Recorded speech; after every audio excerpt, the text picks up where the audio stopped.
일요일 저녁은 꽤 오랫동안 우리 가족의 암묵적인 약속 같은 것이었습니다. 아들 동민이와 며느리 유미가 한 주를 마무리하며 들르는 제법 평화로운 의식이었지요. 제가 차린 뜨끈한 밥상에 둘러앉아 소소한 이야기를 나누는 것. 남편이 세상을 떠난 후 그 시간이 제 적적한 일상에 유일하게 생기를 불어넣는 순간이라고 믿어 의심치 않았습니다. 그날도 저는 갈비찜이며 잡채며 아들 내외가 좋아하는 음식으로 한 상을 넉넉하게 차려냈어요. 와, 어머니. 오늘 상다리 부러지겠어요. 역시 어머니 음식 솜씨는 대한민국 1등이에요. 며느리 유미가 과장된 몸짓으로 호들갑을 떨며 식탁에 앉았습니다. 그 모습이 밉지 않아 저도 모르게 입가에 옅은 미소가 번졌어요. 제 아들 동민이는 뭐가 그리 피곤한지 소파에 몸을 파묻고 있다가 아내의 성화에 마지못해 일어나는 참이었습니다. 그러게 엄마, 맨날 이렇게 진수성찬 차리지 않아도 되는데 힘들잖아. 동민이의 말에는 가시가 없었지만 그 속에 담긴 무심함이 순간 제 가슴을 서늘하게 스치고 지나갔습니다. 힘들지 않으냐는 걱정이 아니라 매번 차려내는 제 수고를 당연하게 여기는 듯한 뉘앙스. 제가 너무 꼬아서 듣는 걸까요? 애써 서운한 마음을 누르며 아들 녀석의 밥그릇에 갈비찜을 듬뿍 얹어주었습니다. 힘들긴 뭐가 힘들어.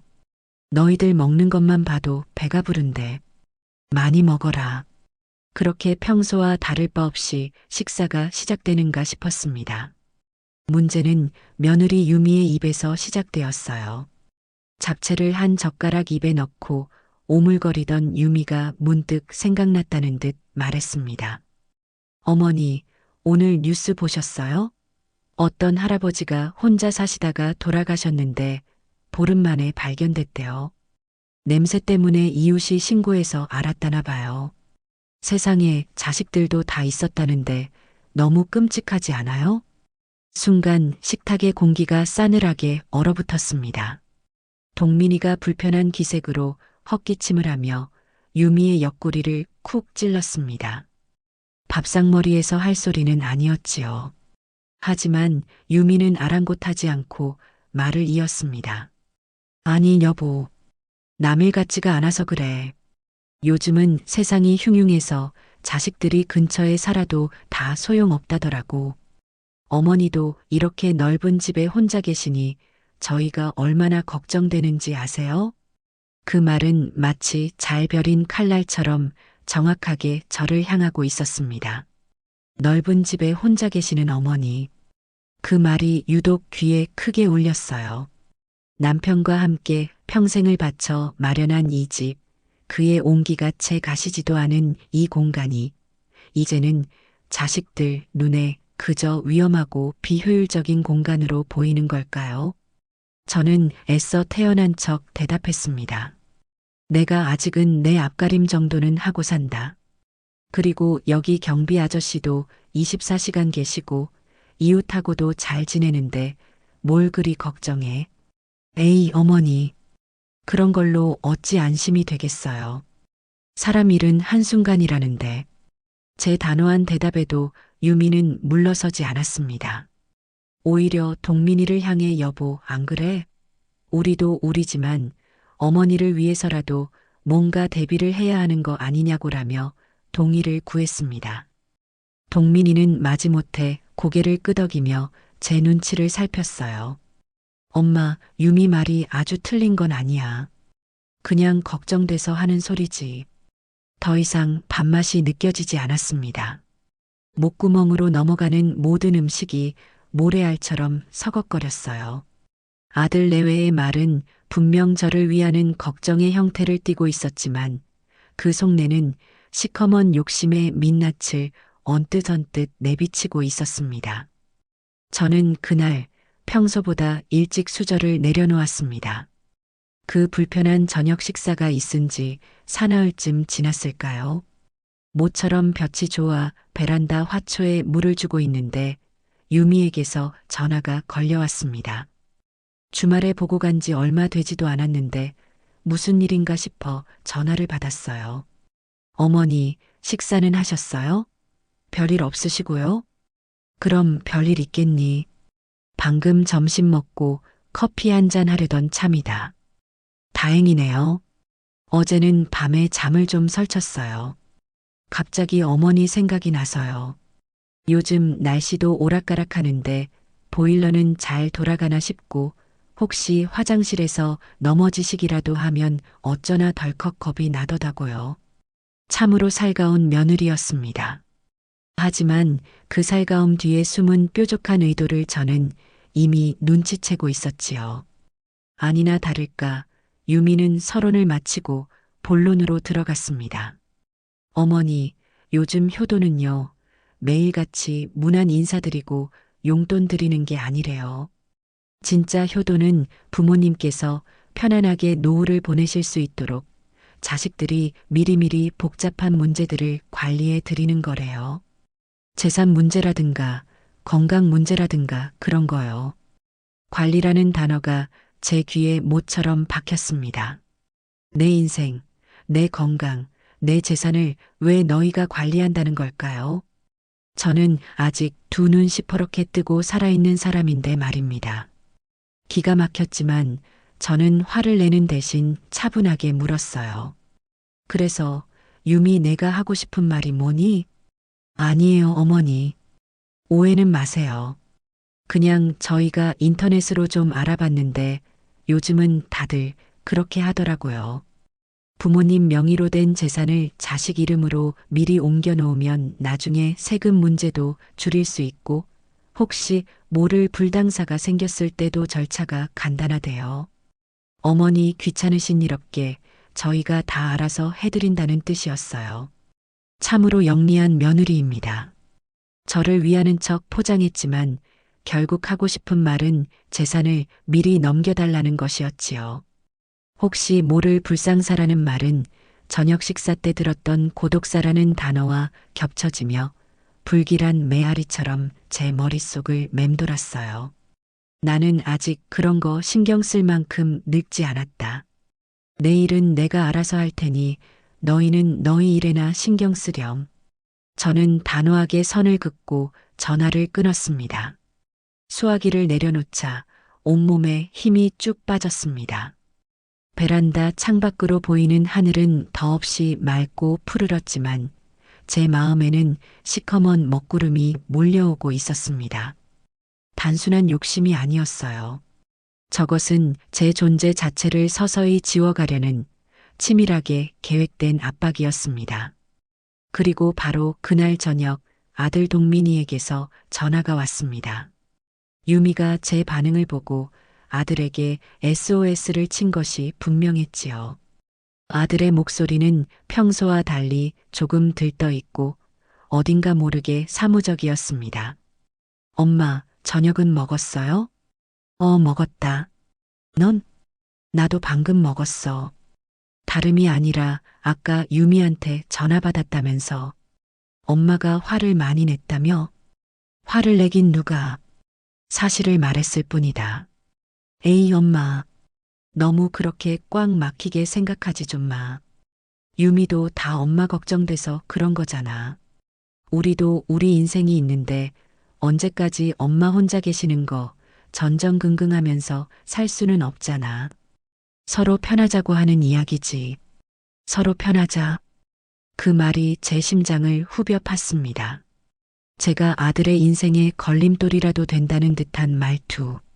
서운함이 파도처럼 밀려왔지만 저는 입술을 꽉 깨물었습니다.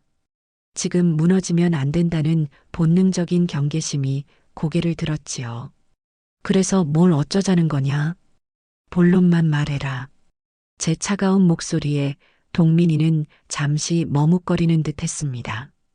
하지만 이내 결심한 듯 말을 내뱉었습니다. 그 한마디가 지난 수십 년의 세월을 한순간에 무너뜨리는 망치 소리처럼 제 귀에 울렸습니다. 그게 아니라 우리가 효율적으로 일을 처리하자는 거지. 엄마 혼자서는 복잡하니까. 그래서 말인데 우리가 변호사 통해서 서류 몇 가지 준비하고 있거든. 그냥 가족끼리의 약속 같은 거야. 엄마도 시간 될 때 도장만 한번 찍어주면 돼.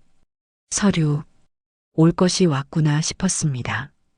저녁 식사 자리에 고독사 이야기, 며느리의 관리라는 단어, 그리고 마침내 아들의 입에서 나온 서류라는 단어.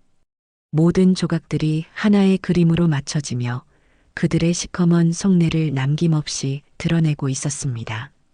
그들이 준비하고 있다는 서류가 무엇일지 보지 않아도 선명하게 그려졌습니다. 저는 아무 대답도 하지 못했습니다. 아니, 하지 않았습니다. 수화기 너머에서 엄마, 여보세요? 라며 저를 부르는 아들의 목소리가 아득하게 멀어져 갔습니다. 제 귀에는 오직 서류라는 두 글자만이 윙윙거리며 울리고 있었어요. 내 피와 땀, 내 인생의 역사가 고작 서류 몇 장과 도장 하나로 정리될 수 있는 것이었던가. 전화는 이미 끊긴 지 오래였습니다. 저는 캄캄한 거실에 홀로 앉아 있었습니다. 평생을 자식 하나만 바라보고 살아온 제 인생이 송두리째 부정당하는 소리. 거대한 벽에 서서히 금이 가기 시작하는 소리였습니다. 예고된 불행은 어김없이 그리고 훨씬 더 잔인한 얼굴로 찾아왔습니다. 아들의 전화를 받고 심장이 내려앉은 채 보낸 이틀 후 토요일 오전이었어요. 늦잠이라도 잘까 하다가 뒤숭숭한 마음에 일찍 일어나 거실을 서성이고 있을 때였습니다. 정적을 깨는 초인종 소리에 온몸의 신경이 바짝 곤두섰습니다. 인터폰 화면에는 굳은 표정의 동민이와 그 옆에서 애써 미소를 만들어 보이는 유미가 서 있었습니다. 유미의 한쪽 손에 들린 두툼한 베이지색 서류 봉투. 그것이 마치 저를 겨냥하고 장전된 총구처럼 느껴져 등줄기를 타고 식은땀이 흘렀어요. 결국 올 것이 왔구나. 저는 심호흡을 한번 하고 문을 열었습니다. 제 평생의 성실함으로 쌓아 올린 이 집에서 도망치거나 피할 이유는 없었으니까요. 어머니, 주말인데 댁에 계실 줄 알았어요. 잠깐 드릴 말씀도 있고 해서요.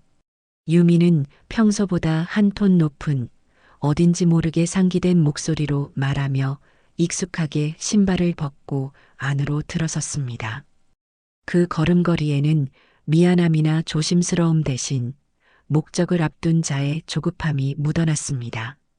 동민이는 제 시선을 애써 외면하며 아내의 뒤를 따랐고요. 저는 아무 말 없이 식탁 의자를 빼고 먼저 앉았습니다. 어서 본론을 시작하라는 더 이상의 위선은 용납하지 않겠다는 무언의 압박이었죠. 유미는 기다렸다는 듯 식탁 위에 서류 봉투를 올려놓았습니다. 탁 하는 소리가 유난히 날카롭게 거실의 아침 공기를 갈랐어요. 제 심장도 함께 내려앉는 소리였습니다. 어머니, 지난번에 아들하고 통화하셨다면서요. 괜히 전화로 오해만 쌓이는 것 같아서요. 역시 이런 중요한 이야기는 얼굴 보고 드리는 게 맞는 것 같아요. 저희가 괜히 이러는 게 아니라 다 어머니 편안하시라고 저희가 머리 싸매고 전문가 자문까지 받아서 준비한 거예요. 며느리는 봉투에서 두툼한 서류 뭉치를 꺼내 제 앞에 공손히 그러나 단호하게 밀어놓았습니다. 제 위에는 부동산 및 금융자산 포괄 증여 계약서라는 차갑고 위압적인 글자가 선명한 고딕체로 박혀 있었습니다. 포괄이라는 단어가 제 눈을 찔렀습니다. 부분이나 일부가 아닌 전부를 의미하는 단어. 그들은 제 인생 전부를 원하고 있었어요. 이게 지금 뭐 하자는 짓이냐? 제 목소리는 저도 모르게 형편없이 갈라져 나왔습니다. 단순히 화가 나는 것을 넘어 온몸의 피가 차갑게 식어버리는 듯한 배신감. 제 손으로 밥을 해먹이고 제 돈으로 가르쳐 시집보낸 며느리와 아들이 합심하여 제 숨통을 조여오는 이 상황이 도무지 현실 같지 않았습니다. 아들은 제 시선을 피한 채 외워온 대사를 읊듯이 중얼거렸습니다. 엄마, 오해하지 말고 일단 설명부터 들어봐. 단어만 보면 좀 그렇긴 한데 이게 법적으로는 증여계약서지만 사실상 관리 위임 같은 개념이야. 엄마가 연세도 있으시니까 이제 복잡한 재산 관리는 저희가 대신하고 세금 문제나 자잘한 행정 처리 같은 것도 다 맡아서 하겠다는 거지. 그러다가 나중에, 아주 나중에 엄마한테 무슨 일 생기면 상속 절차도 이걸로 한 번에 끝나니까 간편하고 다 엄마를 위한 길이라고. 다 너를 위한 길이겠지, 이 녀석아. 목구멍까지 차오른 말을 간신히 삼켰습니다. 저는 떨리는 손으로 서류를 한 장 한 장 넘겨보았습니다. 깨알 같은 글씨로 나열된 조항들은 하나같이 제 손발을 묶고 눈을 가리는 내용뿐이었습니다. 제1조 증여자 오정숙은 아래 목록의 모든 부동산 자산을 수증자 박동민에게 증여한다. 목록에는 제가 사는 이 아파트와 남편과 평생 모아 마련한 작은 상가 건물의 주소가 정확히 적혀 있었습니다. 제2조 증여자는 모든 금융자산예금, 적금, 펀드, 주식 및 유가증권의 관리 및 처분 권한을 수증자에게 위임한다. 제3조 증여자의 모든 연금 및 보험계약의 수익자를 수증자로 변경하는 데 동의한다. 숨이 턱턱 막혔습니다. 제 인생의 모든 흔적, 모든 안전장치를 남김없이 긁어 모아 아들에게 바치는 재물 목록이나 다름없었어요. 심지어 마지막 장에는 이런 문구까지 버젓이 인쇄되어 있었습니다. 상기 모든 내용에 동의하며 증여자의 심신이 건강한 상태에서 자발적인 의사로 결정한 것임을 확인한다. 이에 향후 일체의 법적, 도의적 이의를 제기하지 않을 것을 서약함. 제가 침묵 속에서 서류를 읽는 동안 유미는 제가 마음을 돌렸다고 확신한 모양입니다. 이제는 안심시키면 된다는 듯 한층 부드러워진 목소리로 제 옆에 바싹 다가앉았습니다. 어머니, 저희가 그냥 모신다는 게 아니에요. 솔직히 말씀드릴게요. 이렇게 딱 정리를 해놔야 저희도 마음 편히 어머니께 더 잘할 수 있잖아요. 여기 이 서류에 사인만 하시면요. 저희가 지금 드리는 용돈 2배로 드릴게요. 매달 200만 원씩 꼬박꼬박 통장에 넣어 드릴게요. 그리고 저희 해외여행 갈 때마다 꼭 모시고 갈 거고요. 옆집 할머니는 자식들이 용돈 50만 원 준다고 동네방네 자랑하시던데 어머니는 기죽지 않으셔도 돼요. 저희가 그렇게 만들어 드릴게요. 늙어서 돈 없으면 자식한테도 무시당하는 세상이잖아요. 고독사 같은 험한 꼴 안 당하시려면 여기에 도장 하나만 찍으시면 돼요. 고독사. 또다시 그 단어가 제 이성의 빗장을 부숴버렸습니다. 제 평생의 노력이 고작 한 달에 200만 원짜리 용돈과 동남아 패키지 여행 몇 번으로 흥정될 수 있는 것이었던가요? 저는 서류 뭉치를 그대로 움켜쥐었습니다. 소나기에서 종이가 사정없이 구겨졌어요. 그리고 그것을 유미의 면전에 던졌습니다. 나가라.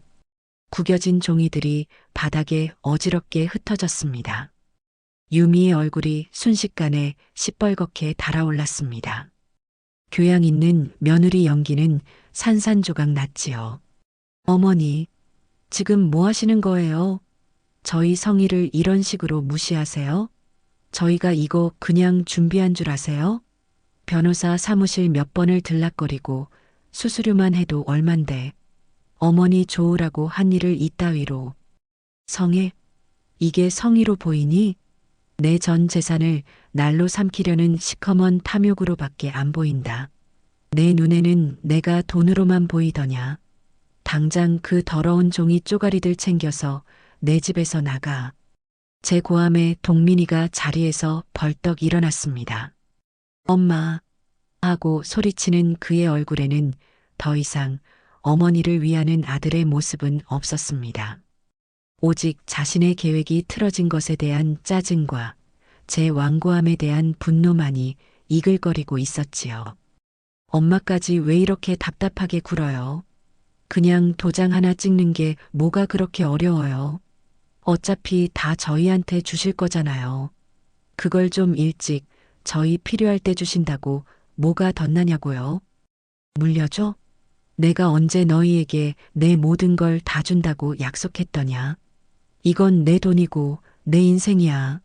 내 아비와 내가 엄동설 안에 손 불어가며 남들 잘 때 잠 못 자가며 피땀 흘려 이룬 재산을 너희가 이렇게 앉아서 날강도처럼 빼앗으려 들어?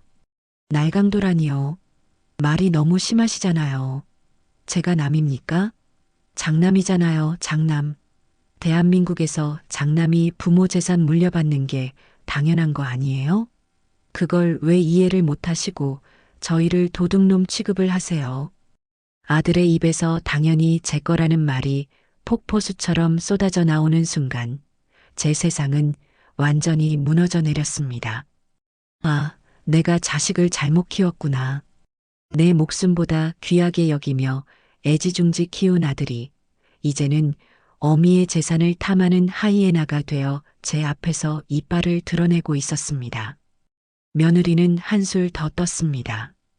흩어진 서류를 주울 생각도 하지 않은 채 팔짱을 낀 채 저를 쏘아붙였습니다. 어머니, 진짜 서운하네요. 저희도 저희 인생 계획이라는 게 있어요. 언제까지 어머니 눈치 보면서 혹시 밤에 전화 안 받으시면 무슨 일 생긴 거 아닐까 불안에 떨면서 살아야 하는데요. 이렇게 딱 정리해 놓으면 저희도 마음 편하게 저희 사업도 구상하고 애들 유학 계획도 세울 수 있잖아요.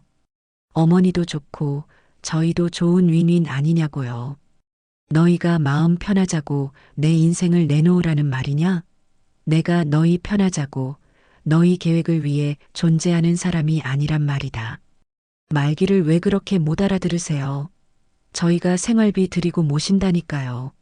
이 넓은 집에 혼자 청승 떨면서 먼지 쌓인 가구나 닦고 계시는 것보다 저희 집에 들어와서 손주들 재롱이라도 보면서 편하게 사는 게 100번 낫잖아요. 혼자 냄새 피우면서 고독사하고 싶으세요? 자존심도 정도껏 부리셔야죠.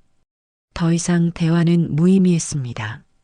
저들의 언어와 저의 언어는 다른 세상의 것이었습니다. 저는 자리에서 일어나 안방으로 향하는 문고리를 잡았습니다. 그리고 마지막으로 한때 제 자식이었던 것들을 향해 말했어요. 내 집에서 나가라. 그리고 다시는 내 앞에 나타나지 마라. 너희 같은 탐욕스러운 자식 둔 적 없다. 문을 닫고 잠그자 문 밖에서 며느리의 악에 바친 고함 소리가 날카롭게 들려왔습니다. 어머니, 진짜 후회하실 거예요. 나중에 길바닥에 나앉아서 전화해도 저희는 절대 안 받을 거니까 그렇게 아세요.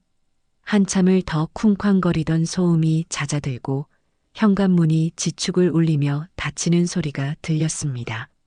저는 닫힌 방문에 기댄 채 소리 없이 눈물을 흘렸습니다. 제 인생의 한 챕터가 가장 끔찍하고 잔인한 방식으로 막을 내리고 있었습니다. 그들이 핥히고 간 상처는 깊고 아팠습니다. 저는 닫힌 방문에 등을 기댄 채 주저앉아 한참을 움직일 수 없었어요.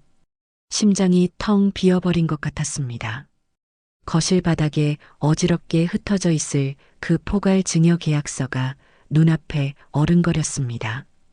제 삶을 통째로 넘기라는 잔인한 요구서.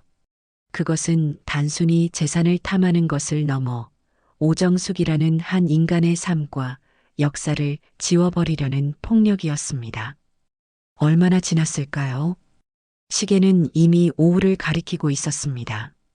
저는 비틀거리는 걸음으로 자리에서 일어나 안방 장롱으로 향했습니다. 무릎이 후들거리고 손끝이 차갑게 식어 말을 듣지 않았어요. 장롱 깊숙한 곳, 낡은 이불 아래에 숨겨두었던 오동나무 상자를 꺼냈습니다. 남편과 결혼하고 처음 마련했던 작은 전세방의 녹슨 문패를 고이 간직해 두었던 우리의 역사가 잠든 상자였습니다. 뚜껑을 열자 나프탈렌 냄새와 함께 빛바랜 흑백 사진 몇 장과 손때 묻은 옛 통장들이 모습을 드러냈어요. 가장 위에 있는 사진 속에는 앳된 얼굴의 저와 남편이 있었습니다. 청계천 헌책방 골목에서 처음 만나 연애하던 시절, 남편은 제게 셰익스피어의 희곡을 읽어주던 가난한 문학 청년이었지요.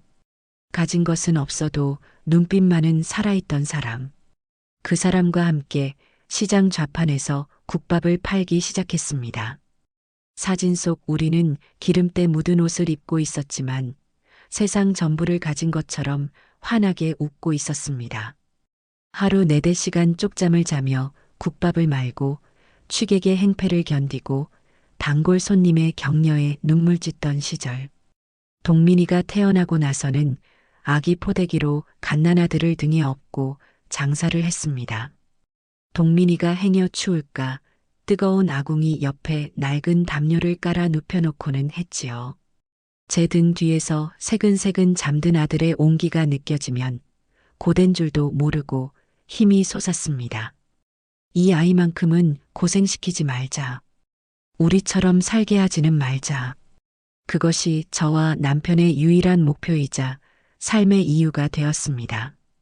동민이가 먹고 싶다는 것, 배우고 싶다는 것은 빚을 내서라도 다 해주었습니다. 아들이 반에서 1등을 했다며 상장을 받아온 날 남편은 장사도 접고 시장 한복판에서 저를 끌어안고 덩실덩실 춤을 추었더랬습니다. 그 아들이 번듯한 대학의 합격 통지서를 들고 왔을 때 우리는 부둥켜 안고 한참을 울었습니다. 그리고 어여쁜 색시라며 유미를 데려와 결혼하겠다고 했을 때 우리는 이 세상에서 더 이상 바랄 것이 없다고 생각했어요. 사진 옆에 놓인 낡은 통장들을 떨리는 손으로 쓸어보았습니다. 너덜너덜해진 비닐 커버 속 첫 번째 통장. 주택 마련 저축이라고 적힌 남편의 글씨가 보였습니다. 10원, 100원씩 모아 입금된 기록들. 닳고 다른 종이 위에는 저와 남편의 땀과 눈물, 그리고 수많은 지문이 겹겹이 찍혀 있을 겁니다.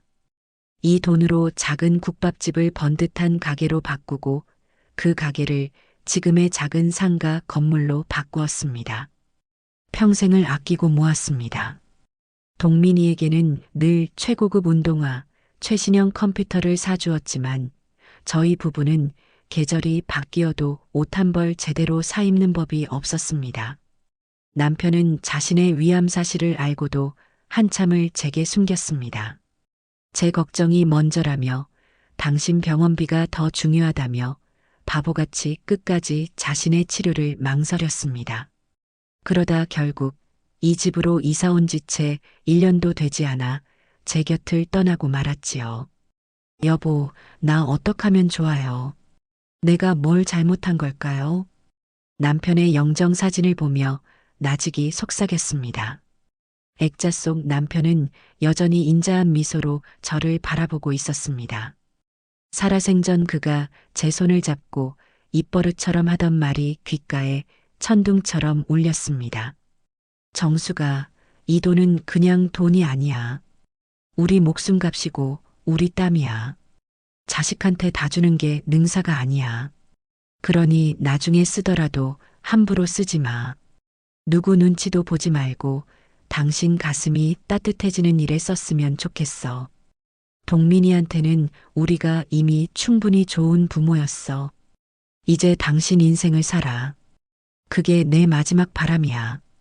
그때의 저는 그 말의 깊은 의미를 다 헤아리지 못했습니다. 그저 남편 없는 세상에서 어떻게든 아들을 지키고 남편이 남긴 재산을 온전히 지켜내야 한다는 생각뿐이었죠. 하지만 오늘 저는 남편의 유언을 뼈저리게 이해하게 되었어요. 제 가슴을 차갑게 식게 하는 일이 아니라 따뜻하게 만드는 일에 쓰라. 아들과 며느리는 제 가슴에 평생 아물지 않을 상처와 시베리아 벌판 같은 냉기만을 남기고 갔습니다. 그들에게 제 인생의 역사를 넘겨주는 것은 남편과 저의 삶 전체를 모욕하고 부정하는 일이었습니다. 땀의 가치를 모르는 자에게 땀의 결실을 줄 수는 없는 노릇이었어요. 밤새 뒤척이며 뜬 눈으로 밤을 새웠습니다. 창밖이 희미하게 밝아오기 시작할 무렵 저는 자리에서 일어났습니다. 밤새 흘린 눈물로 얼굴은 퉁퉁 붓고 눈은 토끼처럼 빨개졌지만 마음은 이상할 정도로 고요하고 강물처럼 단단해져 있었습니다. 더 이상 슬프지도 분노가 치밀지도 않았어요. 오직 하나의 생각만이 새벽의 여명처럼 명료하게 제 머릿속을 채웠습니다. 내 인생의 마지막은 내가 결정한다.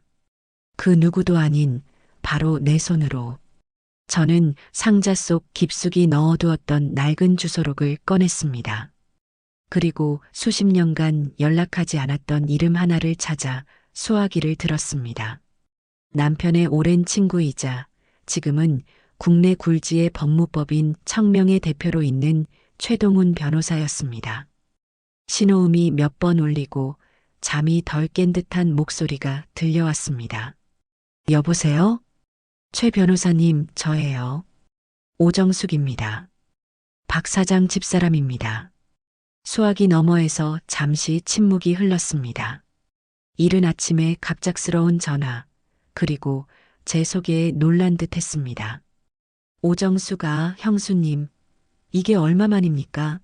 세상에 잘 지내셨어요? 목소리는 여전하시네요. 네, 그럼요. 잘 지냈지요. 제 목소리는 조금도 떨리지 않았습니다. 밤새 저를 짓누르던 감정의 찌꺼기들이 모두 새벽 안개처럼 씻겨나간 듯 했습니다. 다름이 아니라 드릴 말씀이 있어서요. 아주 중요한 일입니다. 변호사님께 제 모든 것을 맡기고 싶습니다. 제 결연한 말투에 최 변호사도 무언가 심상치 않은 일이 있음을 직감한 듯 했습니다. 그는 더 이상 묻지 않고 차분하고 신뢰감 있는 목소리로 말했습니다. 알겠습니다, 형수님. 오늘이라도 제가 편한 시간에 찾아뵙겠습니다. 아니, 괜찮으시다면 저희 사무실로 한번 나와주실 수 있겠습니까? 제가 모든 준비를 해놓겠습니다. 네. 지금 바로 준비해서 가겠습니다. 2시간 뒤에 뵙지요. 전화를 끊고 저는 굳은 결심을 안고 욕실로 향했습니다. 거울 속에는 낯선 여자가 서 있었어요. 하룻밤 사이에 10년은 늙어버린 초라한 노인이었지만 그 눈빛만큼은 그 어느 때보다 서늘하고 강렬하게 빛나고 있었습니다. 제 인생의 운전대를 이제 제 손으로 직접 잡을 시간이었습니다. 최 변호사의 사무실은 강남의 가장 높은 빌딩 꼭대기층에 있었습니다. 도시 전체가 발 아래로 내려다 보이는 거대한 유리창 앞에 서니 지난 며칠간 저를 짓누르던 문제들이 하찮게 느껴지는 듯 했습니다. 남편의 장례식장에서 어깨를 두드려주던 모습 이후 거의 10년 만에 만나는 최 변호사는 머리는 희끗희끗해졌지만 여전히 예리한 눈빛과 정정한 자세를 잃지 않은 모습이었습니다. 그는 저를 보자마자 달려나와 깍듯하게 허리를 숙였습니다. 형수님, 어서 오십시오. 이렇게 갑자기 연락을 주셔서 정말 놀랐습니다.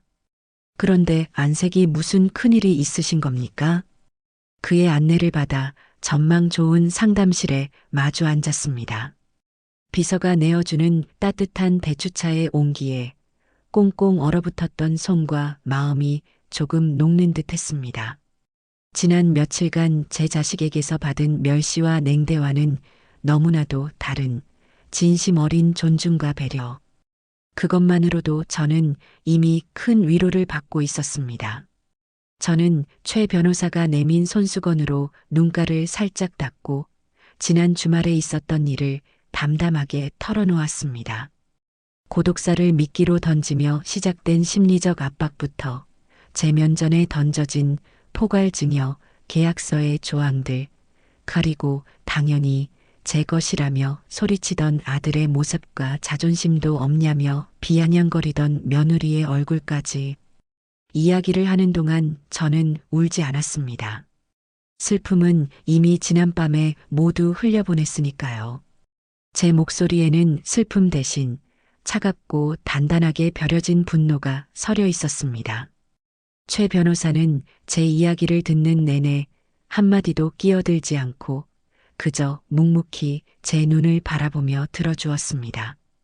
제가 말을 마쳤을 때 그는 깊은 한숨을 내쉬며 말했습니다. 세상에 동민이가 그럴 아이가 아니었는데 형님이 살아계셨으면 뒷목을 잡고 쓰러지셨을 겁니다. 형수님, 정말 말도 못할 시간을 보내셨습니다. 자식에게 받은 상처만큼 아프고 깊은 것은 없지요. 그의 진심 어린 위로에 굳게 닫혔던 마음의 문이 조금 열리는 듯 했습니다. 그는 잠시 생각에 잠기더니 법률가로서의 본론을 꺼냈습니다. 형수님, 그래서 앞으로 어떻게 하실 생각이십니까? 혹시라도 아드님을 상대로 접근 금지 신청이나 혹은 그동안의 정신적 피해에 대한 법적인 조치를? 아니요. 저는 그의 말을 단호하게 잘랐습니다. 제 마음은 이미 정해져 있었습니다. 그 아이들과 더 이상 엮이고 싶지 않습니다. 소송 같은 걸로 진흙탕 싸움을 벌이며 제 남은 인생을 허비하고 싶지도 않아요. 저는 그냥 제 인생을 되찾고 싶습니다. 제 땀의 가치를 그 아이들이 아닌 정말 가치 있는 곳에 쓰고 싶어요. 제 단호한 말에 최 변호사의 눈빛이 존경심으로 빛났습니다. 그는 잠시 서류철을 뒤지더니 몇 가지 선택지를 제 앞에 제시했습니다. 신탁을 통해 재산을 안전하게 관리하는 방법, 공익재단을 설립하는 방법, 그리고 기존에 신뢰할 만한 단체에 사회 환원을 하는 방법, 즉 기부였습니다. 기부. 그 단어가 제 마음에 묵직한 파문을 일으켰습니다.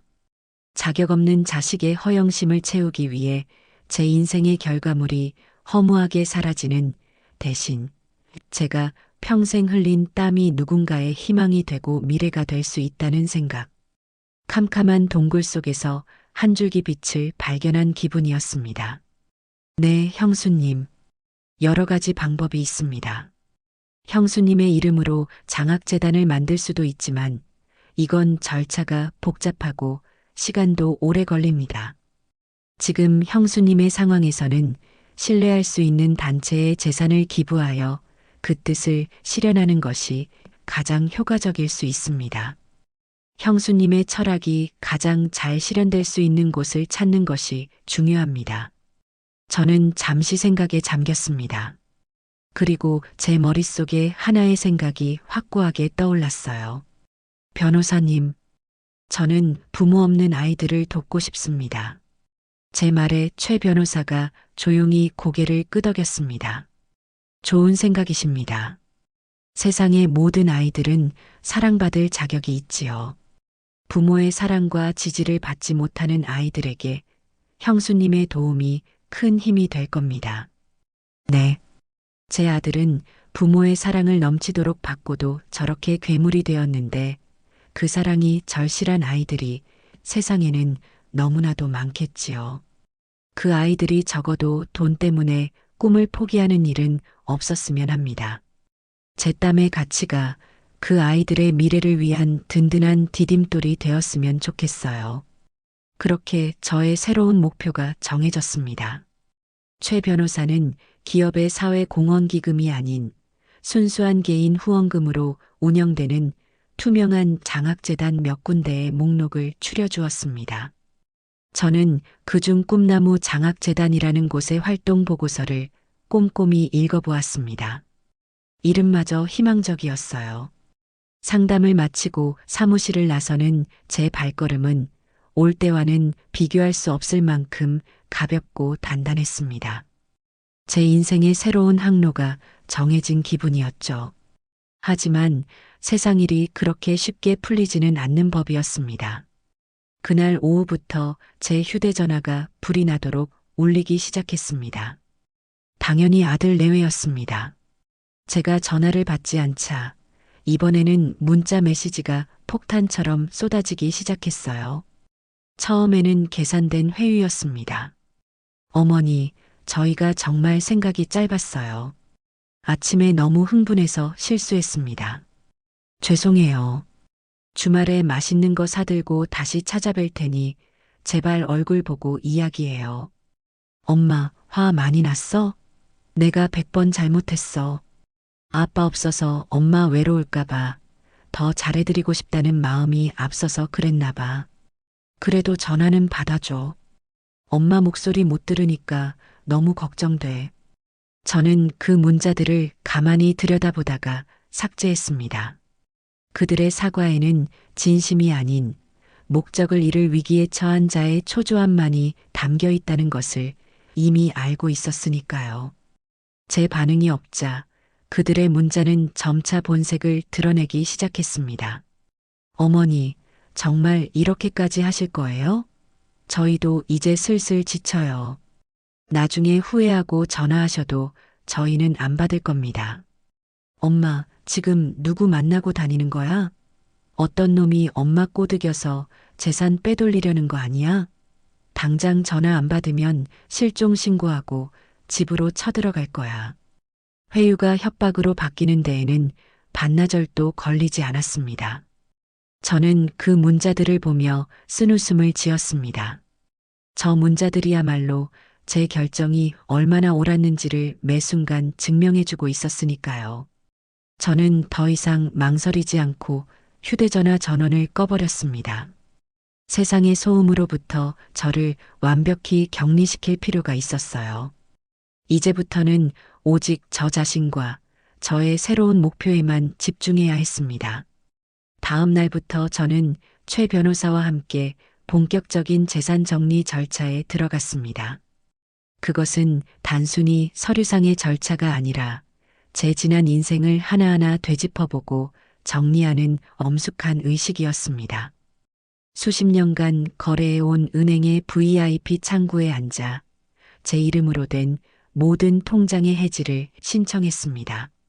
늘 제게 허리를 굽히며 극진한 대우를 하던 중년의 지점장은 제가 모든 예금을 인출하여 다른 곳으로 옮기려 한다는 사실에 당황한 기색이 역력했습니다. 사모님, 혹시 저희 은행에 무슨 서운한 점이라도 있으셨습니까? 아니면 무슨 안 좋은 일이라도. 자제분 사업에 필요하신 자금이라면 저희가 더 좋은 조건으로 대출 상품을 알아봐 드릴 수도 있습니다. 그의 조심스러운 물음에 저는 그저 옅게 웃어 보였습니다. 이 은행은 제 아들 동민이가 태어났을 때 처음으로 아기 통장을 만들어준 곳이었습니다. 꼬물꼬물한 손으로 도장을 쥐어주자 좋다고 웃던 아들의 얼굴이 떠올라 가슴 한편이 시큰했습니다. 아니에요, 지점장님. 그동안 정말 고마웠습니다. 이제는 좀 다른 방식으로 돈을 써보려고요. 이자율이나 수익률 말고요. 평생 불리고 쌓아 올리는 데에만 익숙했던 제가 제 손으로 그 모든 것을 해체하는 기분은 묘했습니다. 시원하기도 하고 한편으로는 헛헛하기도 했지요. 하지만 후회는 없었습니다. 오히려 낡고 오래된 집을 허물고 더 크고 튼튼한 새 집을 짓기 위해 터를 다지는 기분이 들었습니다. 부동산에도 들러 이 집과 상가 건물을 급매물로 내놓았습니다. 남편과 함께 이 동네에 처음 터를 잡을 때부터 알고 지낸 복덕방 영감님은 제 얼굴을 보더니 화들짝 놀라며 돋보기를 치켜 올렸습니다. 아니, 오 사장, 이게 다 무슨 소리야? 이 알짜배기 황금 상가랑 로열층 아파트를 왜 갑자기 한꺼번에 팔려고 그래요? 혹시 동민이 그 녀석 또 사업 말아먹었어? 이번엔 또 얼마나 큰 사고를 쳤길래. 아니요, 영감님. 그런 거 아니에요. 그냥 이제 다 정리하고 싶어서요. 임자만 나타나면 시세보다 값 조금 깎아주더라도 빨리 처분해 주세요. 저는 이제 헐헐 날아가고 싶거든요. 제가 집과 건물을 내놓았다는 소문은 동네에 금세 퍼졌습니다. 마침 장을 보고 돌아오는 길에 아랫집에 사는 순자 씨와 마주쳤어요. 그녀는 시장 바구니를 내려놓고 걱정스러운 얼굴로 제 팔을 붙잡았습니다. 언니, 이게 다 무슨 일이야, 정말. 사람들 말이 사실이었네. 집이랑 상가 다 내놨다며? 동민이한테 무슨 일 생긴 거 아니면 필시 며느리랑 크게 싸운 거지? 그런 거 아니야. 그럼 왜 그래, 무섭게. 혹시라도 화가 나서 그러는 거면 한 번 더 생각해봐. 자식 이기는 부모 없어. 그리고 요즘 세상에 재산 없는 늙은이만큼 서러운 것도 없다는데. 그러다 정말 큰일 나. 차라리 상가 하나만 주고 아파트는 언니가 갖고 있으면서 버텨야지. 왜 전부를 다 내놓고 그래. 순자 씨의 말은 지극히 현실적이고 상식적인 조언이었습니다. 이 사회가 노년의 여성에게 강요하는 보편적인 생존의 법칙이었지요. 참고 인내하고 최소한의 무기는 손에 쥔 채 자식의 그늘 아래 머무르라는 무언의 압박. 저는 그녀의 손을 부드럽게 떼어내며 말했습니다. 순자야, 나는 이제 내 인생을 좀 살아보려고. 흥정하고 버티고 눈치 보는 인생 말고. 누구 엄마, 누구 아내로 충분히 살았으니 이제 오정숙으로 한번 살아봐야 하지 않겠어? 제 단호한 태도에 순자 씨는 더 이상 아무 말도 하지 못하고 입을 다물었습니다. 세상의 시선과 통념에 맞서 싸워야 한다는 사실이 저를 외롭게 만들기도 했지만 동시에 제 결심을 더욱 굳건하게 만들어 주었습니다. 그날 저녁 저는 홀로 저녁상을 차려 밥을 먹었습니다. 아들 내외가 오지 않는 주말 저녁은 고요했지만 더 이상 적적하지는 않았습니다. 오히려 오롯이 저 자신에게 집중할 수 있는 평화로운 시간이었지요. 그때 초인종이 울렸습니다. 인터폰 화면에는 역시나 동민이와 유미가 서 있었습니다. 이번에는 작은 과일 바구니까지 들고서 여긴 또 어떻게 알고 제가 이사갈 집을 알아보러 다닌다는 걸 귀신같이 알아챈 모양이었습니다. 저는 문을 열어줄 생각이 없었습니다. 하지만 그들은 돌아갈 기미 없이 문 앞에 서서 저를 불렀습니다. 어머니, 저희예요. 문 좀 열어주세요. 저희 진짜 반성 많이 했어요. 제발 이야기 좀 해요. 할 이야기 없다. 돌아가라. 제가 인터폰으로 차갑게 말하자 며느리 유미의 목소리가 들려왔습니다. 놀랍게도 그 목소리는 지난번보다 훨씬 더 애절하게 울먹이고 있었어요. 어머니, 저희가 정말 다 잘못했어요. 철이 없었어요. 제발 이러지 마세요. 어머니 없이 저희 어떻게 살아요? 네, 어머니, 제가 이제부터 매일 아침 저녁으로 문안 전화드릴게요. 주말마다 와서 청소도 다 해드리고 반찬도 다 해다 드릴게요. 제발 화 푸세요. 잠시 후 화면 속 유미의 눈에서 눈물이 뚝뚝 떨어지기 시작했습니다. 동민이도 옆에서 고개를 숙인 채 엄마, 내가 죽일 놈이야. 아빠한테도 죄송하고 엄마한테도 너무 죄송해. 한 번만 용서해줘라며 어깨를 들썩이고 있었어요. 완벽하고 처절한 연기였습니다. 저들의 새로운 전략은 눈물과 뉘우침을 통한 동정심 유발이었지요. 만약 며칠 전에 저였다면 자식의 저런 모습에 마음이 약해져 문을 열어주었을지도 모릅니다. 하지만 저는 이미 너무 많은 것을 보았고 너무 멀리 와버렸습니다. 저는 저들의 눈물 너머에 있는 것을 볼 수 있었어요. 자신들의 계획이 틀어지고 눈앞에 재산이 날아갈 위기에 처하자 나오는 악어의 눈물. 저들의 눈빛에는 반성 대신 조급함과 계산적인 속내가 형형하게 번뜩이고 있었습니다. 저는 인터폰의 통화 종료 버튼을 누르기 전 마지막으로 한마디를 던졌습니다. 유미야, 너는 눈물을 흘릴 때 왼쪽 눈부터 깜빡이는 버릇이 있더구나. 그리고 동민아, 넌 정말 잘못했다고 생각할 땐 고개를 숙이는 게 아니라 내 눈을 똑바로 본단다. 너희 연기는 형편없구나. 다시는 찾아오지 마라. 인터폰을 끊자 문 밖에서 잠시 침묵이 흘렀습니다. 그리고 이내 분노를 참지 못한 동민이의 고함과 함께 문을 쿵쿵 두드리는 소리가 들려왔습니다. 엄마, 진짜 이렇게까지 할 거야. 끝까지 가보자는 거지, 지금. 저는 문 밖에서 들려오는 애절한 목소리를 배경음악 삼아 소파에 앉아 묵묵히 신문을 펼쳤습니다. 더 이상 저들의 감정 노름에 어울려줄 생각은 없었습니다. 그들이 제 집 앞에서 어떤 쇼를 하든 그것은 이제 저와는 상관없는 일이었습니다. 그렇게 한참을 더 문을 두드리던 아들 내외는 결국 아무 소득 없이 지쳐 돌아갔습니다.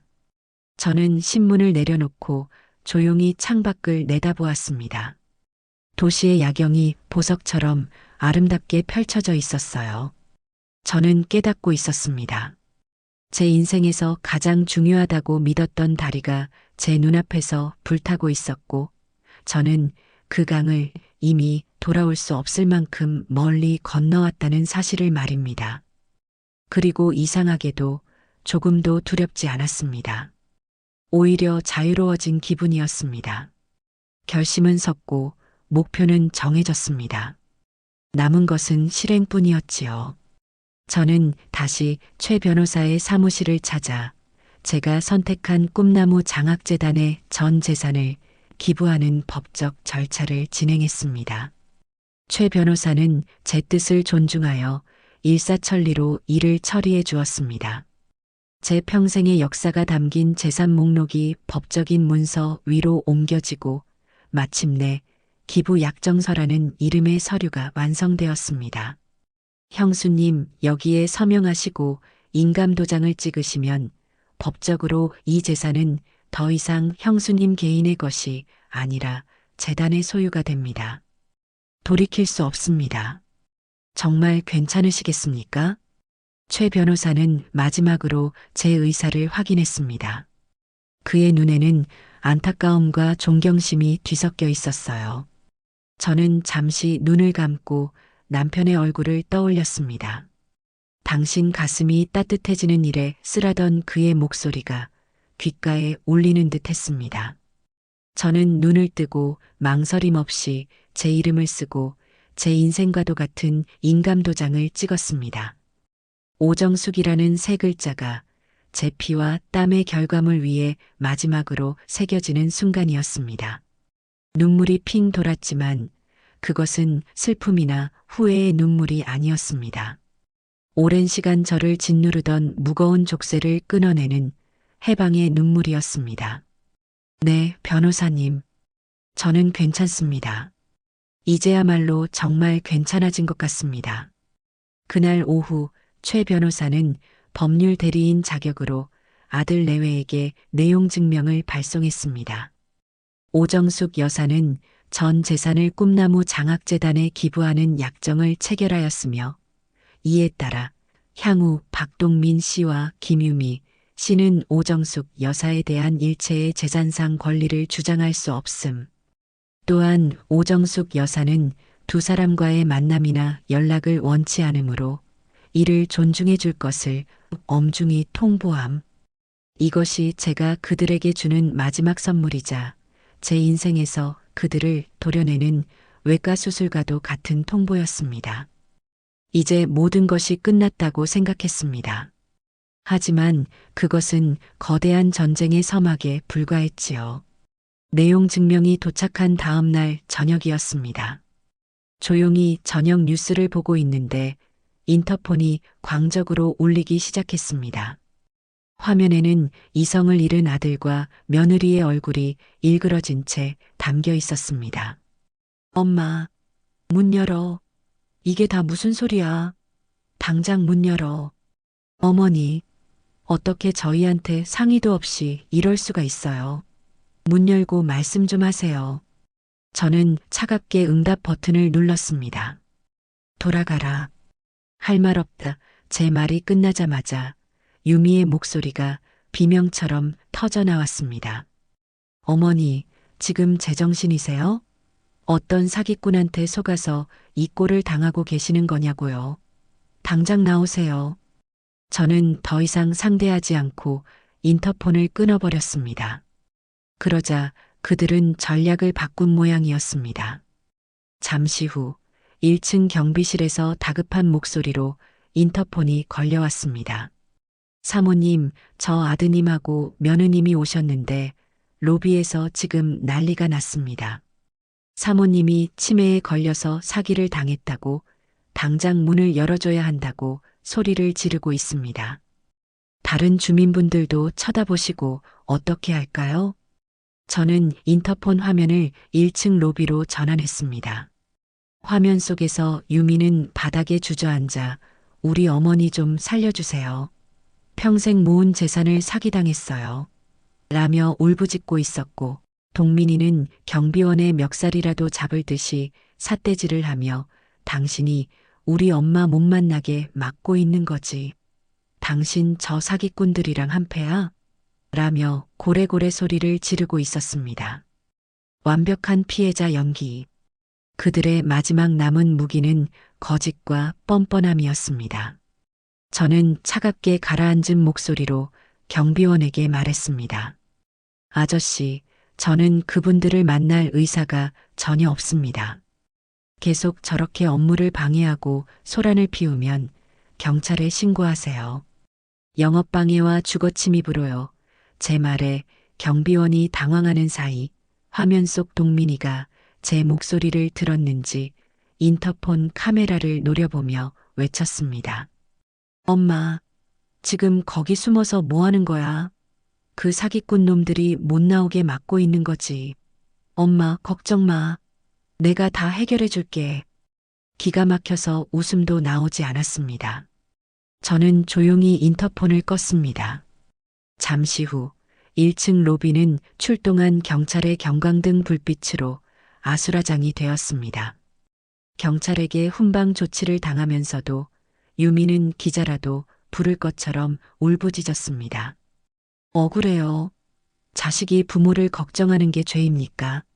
그 추악한 소동은 온 아파트 주민들이 지켜보는 가운데 한참이나 계속되었습니다. 그것이 끝이 아니었습니다. 이틀 뒤 최 변호사에게서 다급한 연락이 왔습니다. 인터넷 기사 링크 하나와 함께요.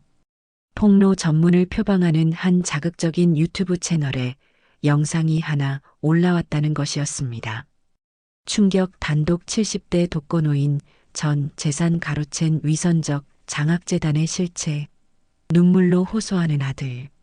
저는 떨리는 손으로 영상을 클릭했습니다.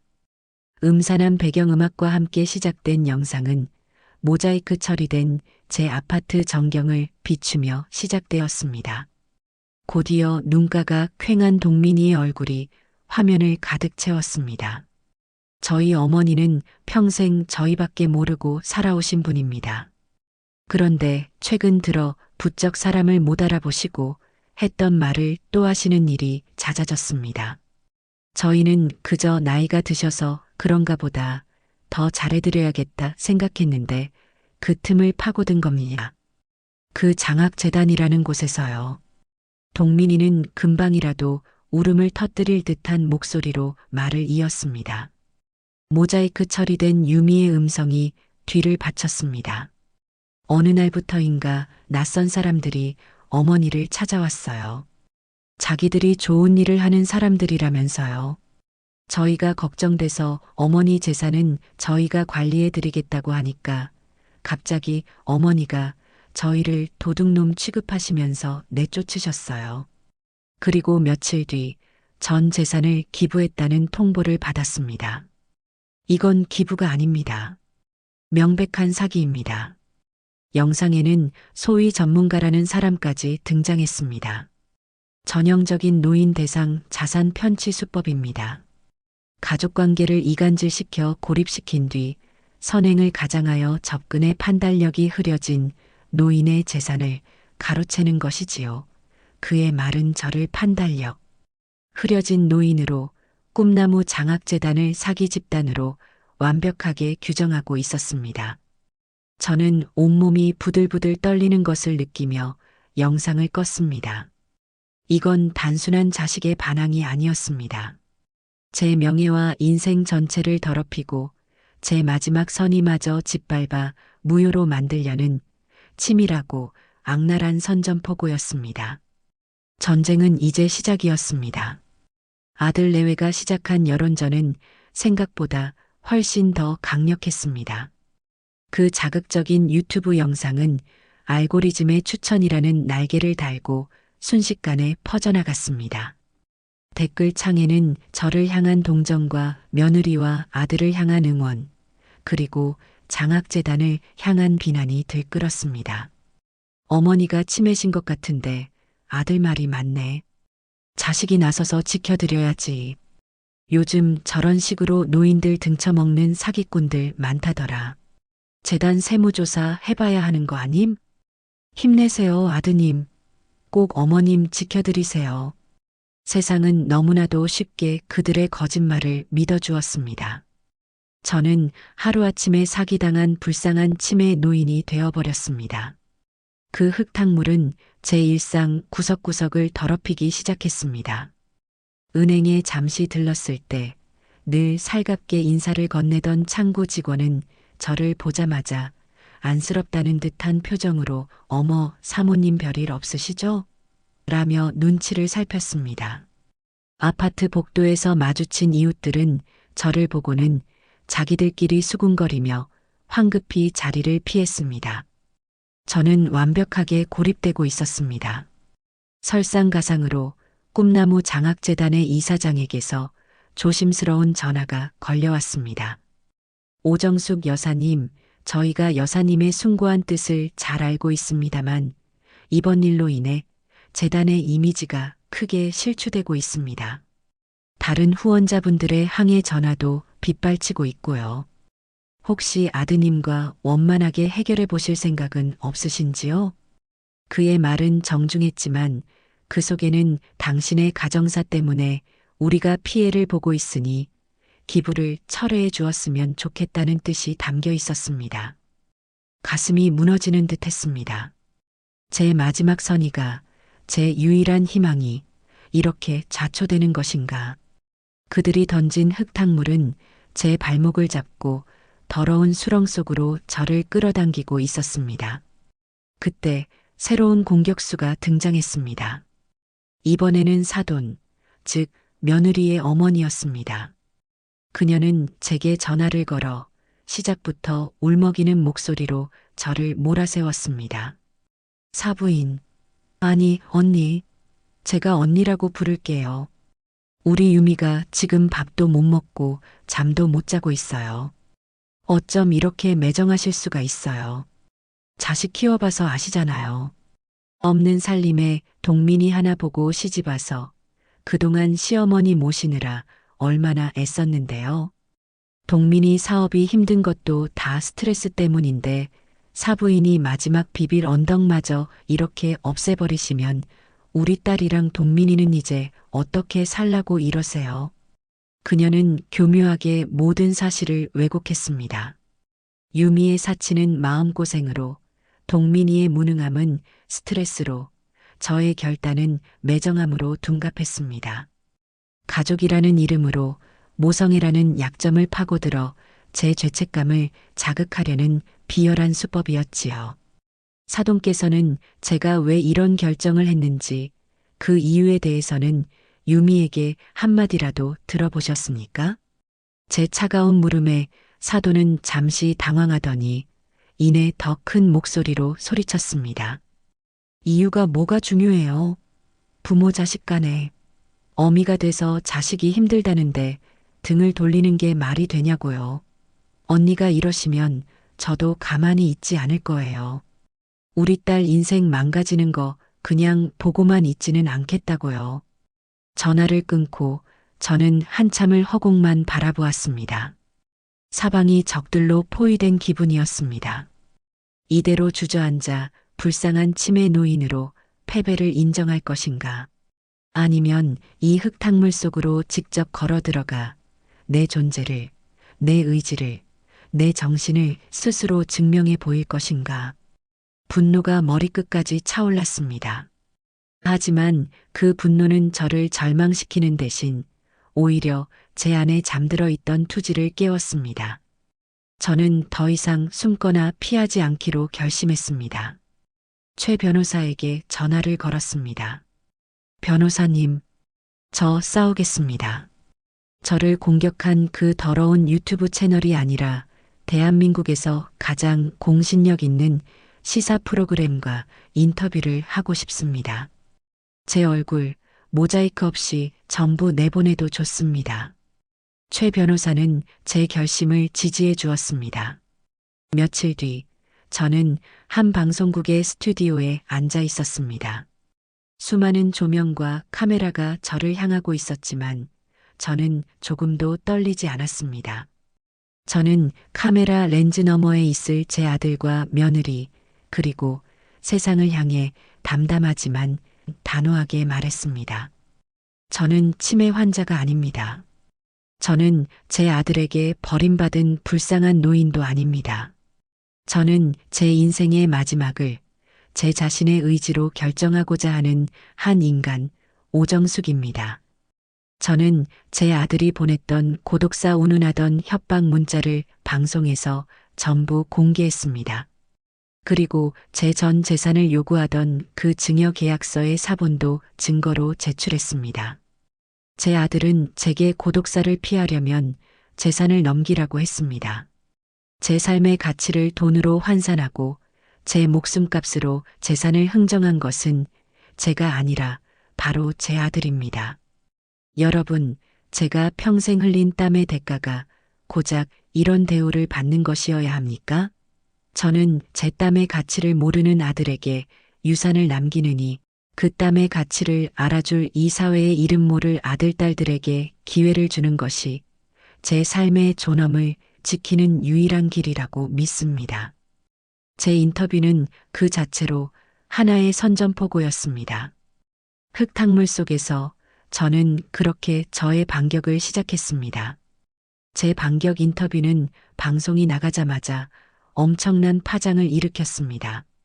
고독사 협박 문자와 재산 증여 계약서의 실체가 공개되자 여론은 하루아침에 뒤집히기 시작했습니다.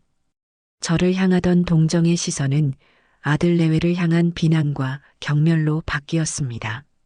그들이 파놓은 흙탕물이 이제는 그들을 향해 역류하기 시작한 것이지요. 아들이 완전 인간 말종이었네. 고독사로 부모를 협박하다니. 며느리도 보통이 아니더만. 어머니, 힘내세요. 응원합니다. 이건 기부가 아니라 탈출이다. 지옥 같은 자식들로부터의 탈출. 상황이 이렇게 되자 뜻밖의 장소에서 저를 위한 아군들이 나타나기 시작했습니다. 제가 인터뷰한 방송국에 한 통의 제보 전화가 걸려온 것이었습니다. 자신을 20년 전 오정숙 사장님께 큰 은혜를 입은 사람이라고 소개한 한 중년의 남성이었습니다. 그는 방송국과의 추가 인터뷰에 흔쾌히 응했습니다. 저는 20년 전 시장에서 노점을 하다가 돈이 없어 쫓겨날 위기에 처했었습니다. 그때 길 건너편에서 국밥집을 하시던 오 사장님이 아무 담보도 없이 선뜻 가게 보증금을 빌려주셨습니다. 제가 나중에 돈을 갚으러 가자 이자는커녕 고생했다며 오히려 제 손에 뜨끈한 국밥 한 그릇을 쥐어주시던 분입니다. 그런 분이십니다. 오 사장님은 평생 돈보다 사람의 의지를 더 크게 보셨지 누구에게 휘둘리거나 조종당할 분이 절대 아닙니다. 그의 진심 어린 증언은 제 아들이 만들어낸 판단력 흐려진 노인이라는 프레임을 단번에 깨부수는 강력한 증거가 되었습니다. 그를 시작으로 제가 잊고 살았던 과거의 작은 인연들이 저를 위해 목소리를 내주기 시작했습니다. 제가 후원했던 보육원에서 자란 청년, 제가 아르바이트생으로 고용했던 가난한 대학생, 그들의 작은 미담들이 모여 아들 내외가 씌운 오명을 씻어주는 깨끗한 강물이 되어 주었습니다. 결정타는 전혀 예상치 못한 곳에서 터져나왔습니다. 제 사건에 분노한 한 젊은 네티즌이 며느리 유미의 SNS 계정을 찾아낸 것이었습니다. 허영심 많은 유미는 자신의 화려한 일상을 과시하는 것을 멈추지 않았고 비공개로 전환하는 것조차 잊고 있었지요. 그 SNS에는 아들 사업이 어렵다며 눈물로 호소하던 시기에 구입한 명품 가방과 보석 사진, 유럽과 동남아를 오가며 즐긴 호화로운 여행 사진들이 가득했습니다. 심지어 이런 글까지 있었습니다. 우리 시어머니는 현금 부자인데 너무 짜다. 용돈 좀 올려달랬더니 세상 떠나는 소리를 하시네. 해시태그 시월드 해시태그 답답. 이것이 공개되자 대중의 분노는 극에 달했습니다. 불효자 아들 옆에 사치와 허영에 가득 찬 킬러 며느리라는 꼬리표가 붙으며 그들의 주장은 설득력을 완전히 잃고 조롱거리로 전락했습니다. 궁지에 몰리고 온 세상의 손가락질을 받게 된 아들 내외는 결국 최후의 발악을 선택했습니다. 그들은 자신들의 주장이 사실임을 입증하기 위해 저를 법정에 세우는 방법을 택했습니다. 저를 정신적으로 온전치 못한 사람, 즉 피성년후견인으로 만들어 법원의 관리를 받게 해달라는 성년후견 개시 심판을 법원에 청구한 것입니다. 이것은 더 이상 여론전이나 감정 싸움이 아니었습니다. 국가의 사법 시스템을 통해 저의 정신 상태를 공식적으로 심판대에 올리고 제 모든 의사결정 능력을 법적으로 박탈하려는 마지막 공격이었습니다. 최 변호사에게서 소송이 접수되었다는 전화를 받았을 때 저는 분노보다 허탈한 웃음이 먼저 나왔습니다. 결국 여기까지 가는군요. 형수님, 너무 걱정하지 마십시오. 이것은 그들이 스스로 무덤을 파는 격입니다. 재판 과정에서 저희는 형수님께서 얼마나 명료한 판단력을 가지고 계신지 증명할 수 있는 충분한 증거를 가지고 있습니다. 다만 재판 과정이 형수님께는 다소 힘드실 수 있습니다. 최 변호사의 말처럼 저는 이제 법정이라는 싸움터에서 제 자신의 온전한 정신을, 제 삶의 주권을, 제 인간으로서의 존엄을 스스로 변호하고 증명해야만 했습니다. 소송은 시작부터 저에게 모욕감을 안겨주었습니다. 재판부는 아들 측의 신청을 받아들여 저에게 정신감정을 명령했습니다. 저는 법원이 지정한 대학병원 신경정신과 진료실에 앉아 제 아들보다도 어려 보이는 의사 앞에서 제 인생을 해부당해야 했습니다. 어르신, 오늘 아침은 뭘 드셨는지 기억나세요? 최근에 물건을 잃어버리거나 약속을 잊어버리신 적은 없으신가요? 가족분들 말씀으로는 감정 기복이 심해지셨다는데 맞습니까? 의사는 정해진 매뉴얼에 따라 질문을 던졌습니다. 그 질문 하나하나에는 당신은 판단 능력이 부족한 노인이라는 전제가 깔려 있었어요. 저는 굴욕감을 씹어 삼키며 모든 질문에 차분하고 논리적으로 대답했습니다. 아침 식단부터 시작해 제가 수십 년간 재산을 어떻게 관리하고 불려왔는지, 그리고 왜 기부를 결심하게 되었는지, 그 철학적인 이유까지.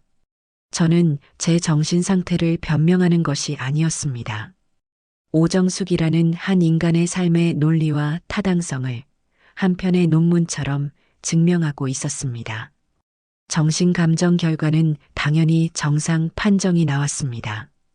피감정인은 나이에 따른 약간의 기억력 감퇴 외에는 모든 인지 기능 및 의사결정 능력이 정상 범위에 있으며 특히 재산 관리와 관련된 사리 분별 능력은 매우 명료함.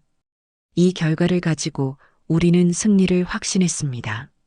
하지만 법정은 그렇게 간단한 곳이 아니었습니다. 몇 주 뒤 열린 첫 신문 기일, 증인석에 선 것은 제 아들 동민이었습니다.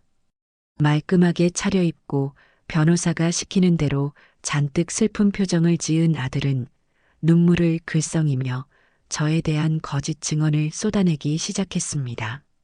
아버지가 돌아가신 후 어머니는 자주 혼잣말을 하셨습니다. 밤에는 잠을 못 주무시고 집안을 배회하기도 하셨고요. 어느 날은 저를 보고 돌아가신 아버지의 이름을 부르기도 하셨습니다. 저희가 걱정되어 재산을 관리해 드리겠다고 한 것도 그때부터입니다. 그런데 갑자기 저희를 도둑 취급하시고 집에서 내쫓으셨습니다. 지금 어머니는 정상이 아닙니다. 저 사악한 장학재단에 속고 계신 겁니다. 부디 재판장님께서 저희 어머니를 지켜주십시오. 방청석에서 지켜보던 저는 온몸의 피가 거꾸로 솟는 기분이었습니다. 제가 외로움에 남편의 이름을 부르며 넋두리했던 것을 사람을 못 알아보는 치매 증상으로 불면의 밤을 정신 이상 행동으로 둔갑시키는 아들의 모습, 저것은 더 이상 제 아들이 아니었습니다. 제 돈을 차지하기 위해 어미에게 치매 환자라는 낙인을 찍으려는 낯설고 추악한 괴물이었습니다. 상대편 변호사는 의기양양하게 저를 몰아세웠습니다. 증인은 피상속인의 유일한 직계비속으로서 피상속인의 재산을 보호할 의무가 있습니다. 피상속인의 비정상적인 기부 행위는 무효가 되어야 마땅합니다. 그때 최 변호사가 자리에서 일어났습니다. 재판장님, 증인을 신청합니다. 법정의 문이 열리고 뜻밖의 인물이 걸어 들어왔습니다. 얼마 전 방송국에 제보 전화를 했던 20년 전 국밥집 단골 손님도 보육원 출신 청년도 아니었습니다. 얼마 전 장학재단을 통해 제게 서툰 글씨로 감사 편지를 보냈던 바로 그 대학생 김진우 군이었습니다. 최 변호사의 법무팀이 수소문하여 그를 찾아내 증인으로 설득한 것이었지요. 증인석에 앉은 진우 군은 조금 긴장한 듯 보였지만 이내 또렷한 목소리로 증언하기 시작했습니다. 저는 부모님 없이 할머니 손에 자랐습니다. 대학에 합격했지만 등록금이 없어 진학을 포기해야 할 형편이었습니다. 그때 꿈나무 장학재단의 장학생으로 선발되어 공부를 계속할 수 있게 되었습니다. 그 후원자분이 바로 저기 앉아 계신 오정숙 어르신입니다. 진우 군은 잠시 저를 바라보더니 재판장을 향해 말을 이었습니다. 저는 어르신과 몇 번 식사를 하며 이야기를 나눌 기회가 있었습니다. 어르신은 제 전공과 미래 계획에 대해 물으셨고 제가 아는 것보다 더 깊이 있는 질문과 날카로운 조언을 해주셨습니다. 진우 군, 세상에 공짜는 없네. 이 장학금은 자네의 가능성에 대한 투자야. 그러니 훗날 자네도 다른 사람의 가능성에 투자할 줄 아는 어른이 되어야 하네. 라고 말씀해 주셨습니다. 진우 군의 목소리가 법정 안에 조용히 울려 퍼졌습니다. 재판장님, 저는 법은 잘 모릅니다. 하지만 이것 하나는 확실히 압니다. 저렇게 한 젊은이의 미래를 깊이 있게 통찰하고 자신의 철학을 명료하게 전달하시는 분이 어떻게 판단 능력이 없을 수 있습니까? 만약 저런 분이 정상이 아니라면 이 세상에 온전한 정신을 가진 어른은 없을 겁니다. 어르신의 돈은 지금 저의 책과 등록금이 되어 저의 미래를 만들고 있습니다. 부디 이 투자를 멈추게 하지 말아 주십시오. 그의 진심 어린 증언은 그 어떤 법리적 논쟁보다도 강력한 힘을 가지고 있었습니다. 돈과 탐욕에 대한 추악한 다툼이 벌어지던 이 법정에서 진우 군의 증언은 제 기부가 어떤 의미와 가치를 가지고 있는지를 선명하게 보여주었습니다. 방청석에서는 나지막한 탄식이 터져나왔고 아들 동민이와 며느리 유미는 고개를 숙인 채 아무 말도 하지 못했습니다. 그 순간 저는 이미 이 재판에서 승리했음을 직감했습니다. 진우 군의 증언이 끝난 법정은 한동안 깊은 침묵에 잠겼습니다. 돈과 탐욕으로 얼룩졌던 공간이 한 젊은이의 진솔한 목소리로 인해 정화되는 듯한 기이한 순간이었지요. 상대편 변호사는 무언가 더 말하려 애썼지만 이미 대세가 기울었음을 직감한 듯 몇 마디 횡설수설하다가 자리에 앉았습니다. 제 아들 동민이는 테이블 밑으로 두 손을 감춘 채 고개를 들지 못했고 며느리 유미는 분노인지 창피함인지 모를 감정으로 얼굴을 붉힌 채 입술만 깨물고 있었습니다. 최종 신문 기일이 끝나고 판결이 선고되는 날이 다가왔습니다. 저는 그날 가장 아끼던 옥색 저고리와 연회색 치마를 꺼내 입었습니다. 제 인생의 졸업식이자 새로운 삶의 입학식에 임하는 마음이었어요. 법정은 기자들과 방청객들로 가득 차발 디딜 틈이 없었습니다. 그들의 시선이 제게로 쏟아졌지만 저는 허리를 꼿꼿이 세우고 판사석을 응시했습니다. 마침내 백발이 성성한 노년의 판사가 판결문을 들고 자리에서 일어났습니다. 법정 안의 모든 소음이 거짓말처럼 멎었습니다. 사건 번호 2025 성년 의견 개시 심판 청구에 대한 판결을 시작하겠습니다. 판사는 잠시 저와 그리고 맞은편에 앉은 제 아들을 번갈아 쳐다보더니 나직하지만 힘 있는 목소리로 판결 이유를 읽어내려가기 시작했습니다.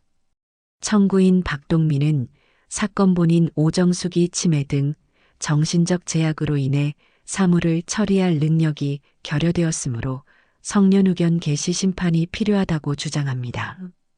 그러나 본 재판부가 검토한 바 법원 지정 병원의 전문의 정신 감정 결과에 따르면 사건 본인의 인지 능력 및 의사 결정 능력은 매우 명료한 상태임이 확인되었습니다. 판사는 잠시 말을 멈추고 안경을 고쳐 썼습니다. 그리고는 아들 동민이를 향해 시선을 고정한 채 꾸짖는 듯한 어조로 말을 이었습니다. 또한 청구인이 증거로 제출한 어머니의 이상 행동에 대한 주장은 대부분 청구인의 자의적이고 악의적인 왜곡에 근거하고 있음이 신문 과정에서 드러났습니다.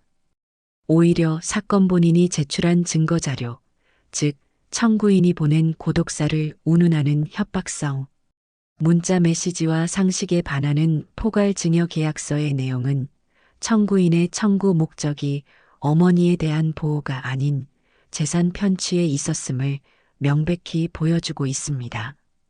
법정안이 술렁이기 시작했습니다. 판사의 목소리는 더욱 엄중해졌습니다. 천륜이란 무엇입니까? 부모와 자식 간의 인연은 세상 그 어떤 관계보다 숭고하고 단단해야 할 것입니다. 자식은 늙고 병든 부모를 공경하고 부양할 의무가 있으며 부모는 자식의 미래를 축복하고 응원할 책임이 있습니다. 하지만 청구인 박동민은 늙은 어머니를 보호하기는커녕 어머니의 재산을 탐하여 고독사라는 가장 잔인한 말로 어머니를 협박하고 여론을 조작하여 어머니의 명예에 씻을 수 없는 상처를 입혔습니다. 이는 자식된 도리를 망각한 패륜적 행위이며 법의 보호를 받을 하등의 가치가 없습니다. 판사의 말 한마디 한마디가 제 가슴에 맺혔던 응어리를 씻어내리는 것 같았습니다. 이것은 단순히 법적인 승리가 아니었습니다. 제 삶의 정당성을, 제 결단의 올바름을 이 사회의 권위가 공식적으로 인정해주는 순간이었어요. 따라서 주문, 청구인 박동민의 청구를 기각한다. 소송 비용은 모두 청구인이 부담한다. 땅, 땅, 땅. 의사봉 소리가 법정 안에 울려 퍼지는 순간 저는 저도 모르게 눈을 감았습니다. 모든 것이 끝났습니다. 눈을 뜨자 아들 내외는 기자들의 카메라 플래시 세례를 피해 늑대처럼 허둥지둥 법정을 빠져나가고 있었습니다. 그들의 등 뒤로 페류나 라는 누군가의 고함 소리가 따라붙었습니다.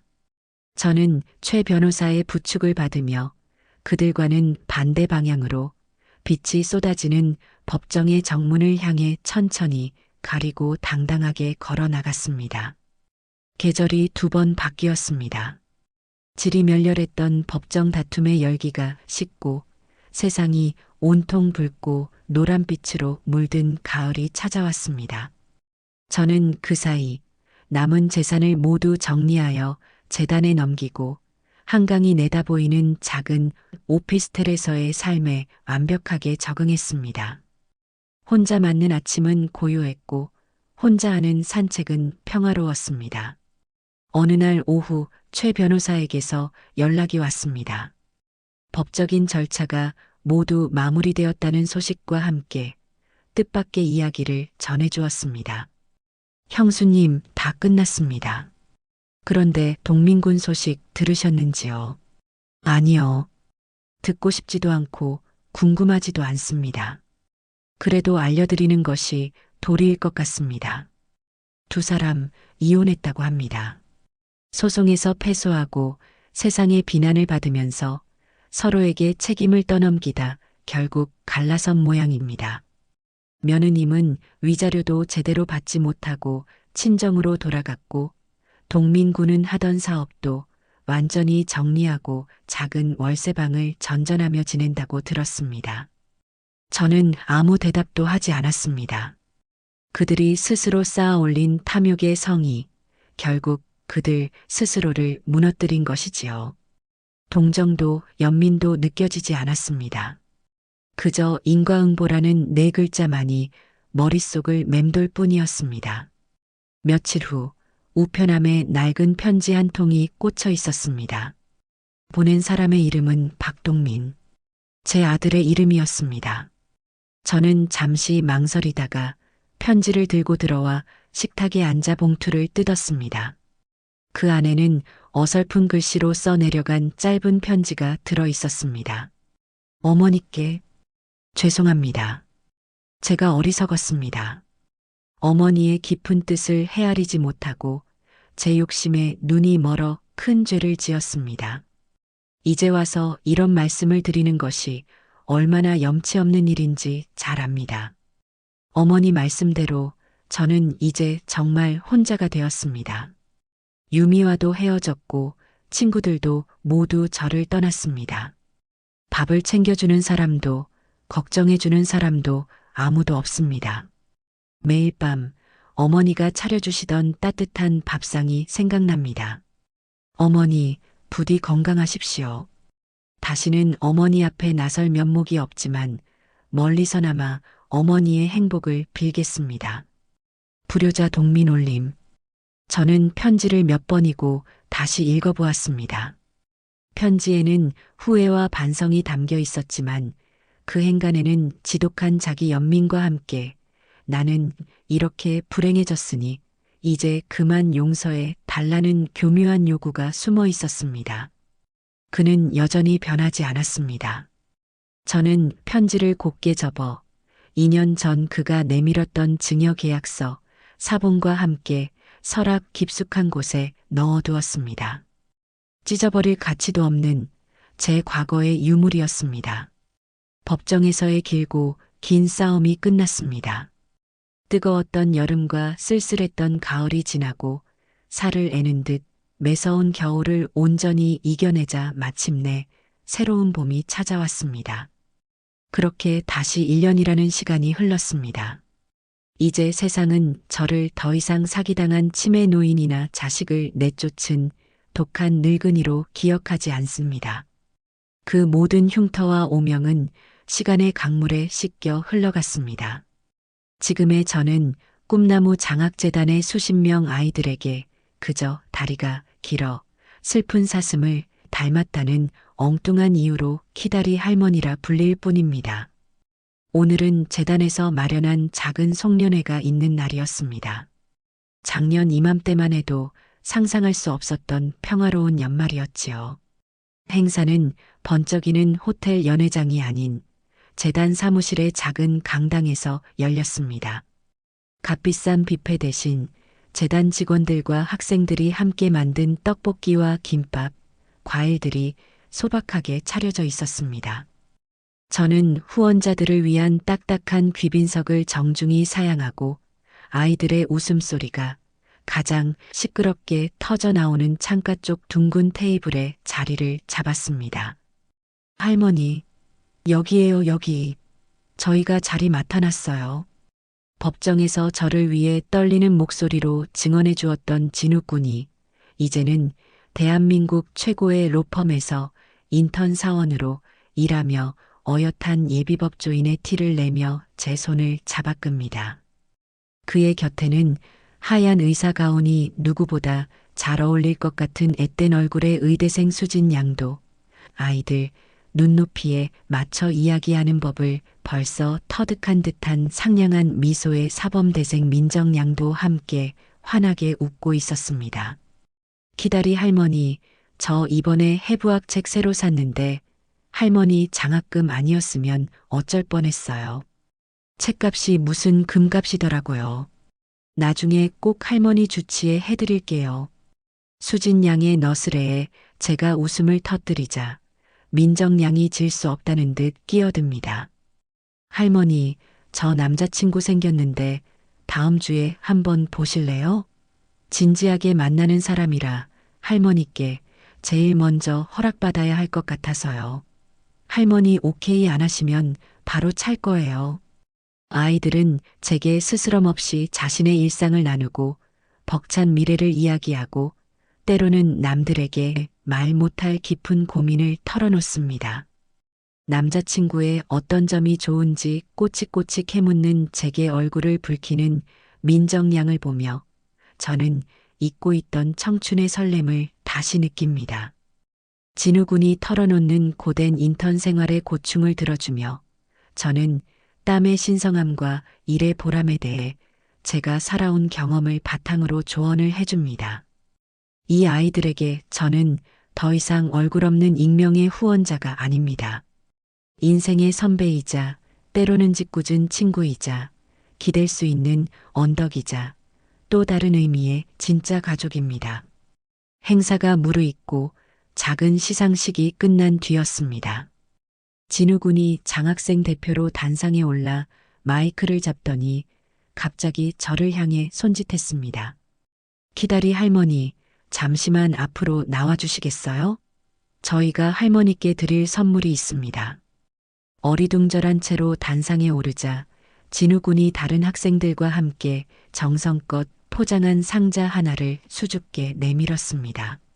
할머니, 저희 장학생들이 지난 1년 동안 아르바이트를 하고 용돈을 아껴서 돈을 조금씩 모았습니다. 큰 건 아니지만 저희의 마음을 받아주셨으면 좋겠습니다. 상자를 열어본 순간 저는 숨을 멈췄습니다. 그 안에는 재단의 이름으로 아프리카의 한 소녀와 10년간 결연을 맺었다는 후원 증서가 들어 있었습니다. 증서 속에는 까맣고 큰 눈망울을 가진 여자아이가 환하게 웃고 있었어요. 그리고 후원자 이름란에는 이렇게 적혀 있었습니다. 보내는 사람 키다리 할머니와 아이들 일동. 제 심장이 뜨겁게 부풀어 오르는 것을 느꼈습니다. 제가 심은 작은 씨앗 하나가 이제는 스스로 또 다른 씨앗을 품어 더 멀고 척박한 땅으로 날아갈 준비를 하고 있었습니다. 제 선의가 아이들의 마음속에서 이토록 아름다운 꽃으로 피어나 또 다른 희망의 열매를 맺은 것입니다. 저는 눈시울을 붉힌 채 아이들을 한 명 한 명 끌어안았습니다. 고맙다. 정말 고맙다, 얘들아. 그 말밖에 할 수가 없었습니다. 저는 그 증서를 보물처럼 가슴에 품고 집으로 돌아왔습니다. 오피스텔 창밖으로 보이는 한강은 오늘의 제 마음처럼 가득 차올라 조용히 흐르고 있었고 강 건너 도시의 불빛은 밤하늘의 별보다 따뜻하고 찬란하게 빛나고 있었습니다. 문득 1년 전 아들이 제게 퍼부었던 저주와도 같은 말이 떠올랐습니다. 어미의 재산을 탐하며 저를 고독사하게 될 것이라 협박했던 그 말. 하지만 저는 지금 조금도 고독하지 않습니다. 오히려 역설적이게도 그들 덕분에 저는 단 하루도 외로울 틈이 없는 충만한 마지막을 보내고 있습니다. 진정한 고독이란 홀로 남겨지는 것이 아니라 누구와도 마음을 나눌 수 없고 자신의 존재 이유를 찾지 못하는 상태일 겁니다. 그런 의미에서 이제 진정으로 고독한 것은 어쩌면 제가 아니라 제 아들일지도 모르지요. 제 유산은 이제 더 이상 차가운 통장 잔고나 등기부등본 위의 낡은 건물이 아닙니다.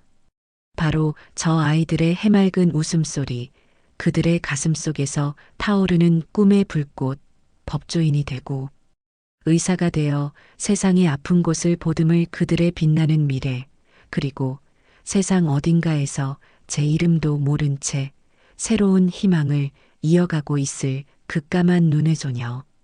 제가 직접 씨앗을 뿌리고 눈물로 물을 주고 온 마음을 다해 정성으로 가꾼 이 거대한 정원이야말로 제 진짜 유산입니다.